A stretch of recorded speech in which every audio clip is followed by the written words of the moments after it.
chapter number 5, Lewis overhears a conversation between two spirits, one of whom is a ghost, one of whom is one of the bright people, and we perhaps are a little surprised to discover that this ghost is a bishop, is an Anglican bishop. Some people, when they see the label Episcopal, they think Episcopalian, but no, Episcopal here means this ghost is a bishop. And the bright person that he's talking to was in seminary with him and evidently was a colleague of his, but had some kind of change of heart, had some kind of change in his outlook. Now, let's just stop for a moment and ask, Lewis is an Anglican. How is it that he can feel comfortable putting an Anglican bishop in hell? Well, you have to remember, if you read Dante's Divine Comedy, which is a kind of inspiration for the Great Divorce, Dante's Catholic, and he puts a pope or two in hell.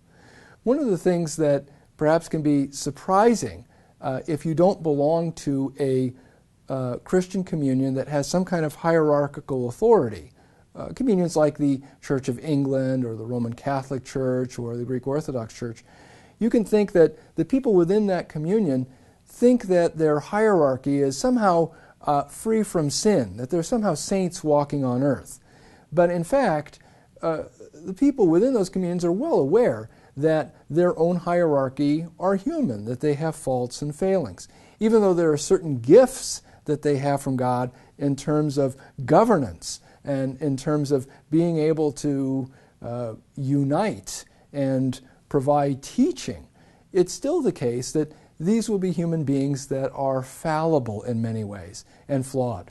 And this, of course, comes out in the treatment of this bishop. It's remarkable because, of course, this bishop doesn't even know that he's in hell.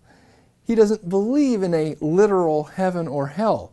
In fact, he has this little theological discussion group that he participates in. There's a wonderful essay called Modern Theology and Biblical Criticism, in which Lewis remarks on the state of the Church of England. This is in the 1940s when he's writing this, saying that there was once a time when the layman was anxious to hide the fact that he believed much less than the vicar, much less than the minister. Now he tends to hide the fact that he believes so much more. Missionary to the priests of one's own church is an embarrassing role.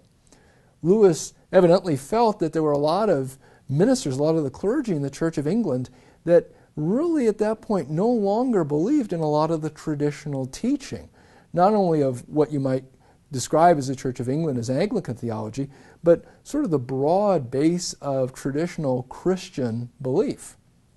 In any event, this bishop is told, what you have been in, we describe as hell. And if you don't go back, you may call it purgatory. Now, for those who are unfamiliar with the teaching on purgatory, what this might mean for Lewis, the idea of purgatory is basically this.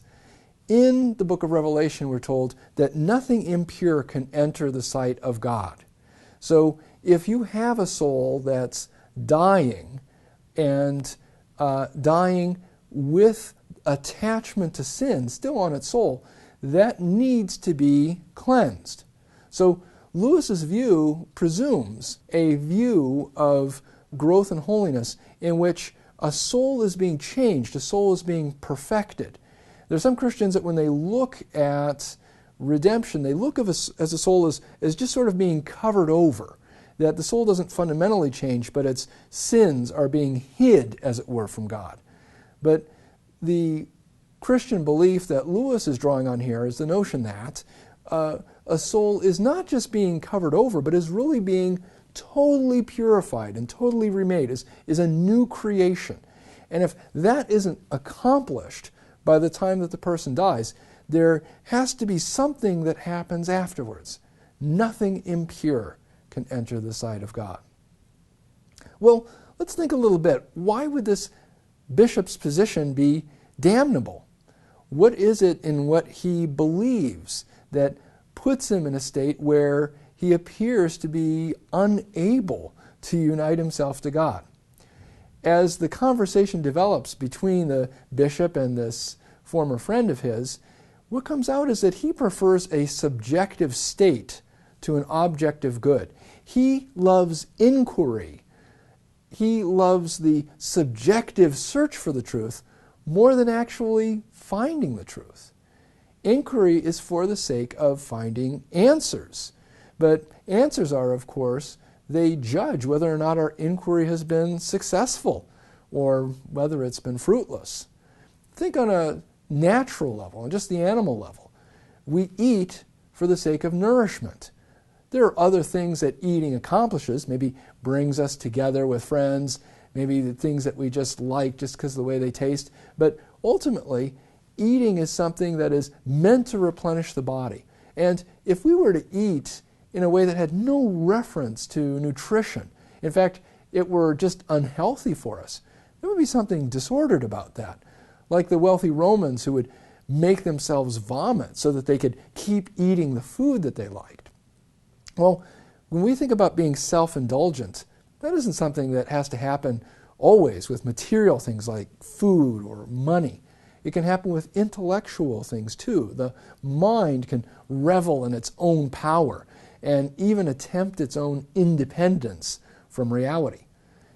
The inquiring mind that is horrified at coming to conclusions is a mind that's detached itself from the reality that would perfect it. So, in fact, people are penalized for their intellectual errors. There are errors you can make about the real world that from which you suffer, and for which that suffering is just. In some way, this bishop is blameworthy. He has put himself into a position where maybe now he no longer fully understands what he's doing is wrong, but initially he did have the opportunity to realize, I am accepting positions, I'm rejecting things that I used to believe for the sake of this feeling of searching for the truth, and quite honestly, for reasons of vanity, reasons of acceptance. These are positions, in fact, that allowed him to be promoted, that allowed him to be respected and celebrated. There are intellectual errors. There are errors you can make in your understanding for which you are morally blameworthy. In the next chapter, we will meet a character that we saw earlier in the line, Ike, and this is the fellow who had the plan of taking something from heaven that he could bring back to hell and sell as a commodity. We'll see how successful that plan works out.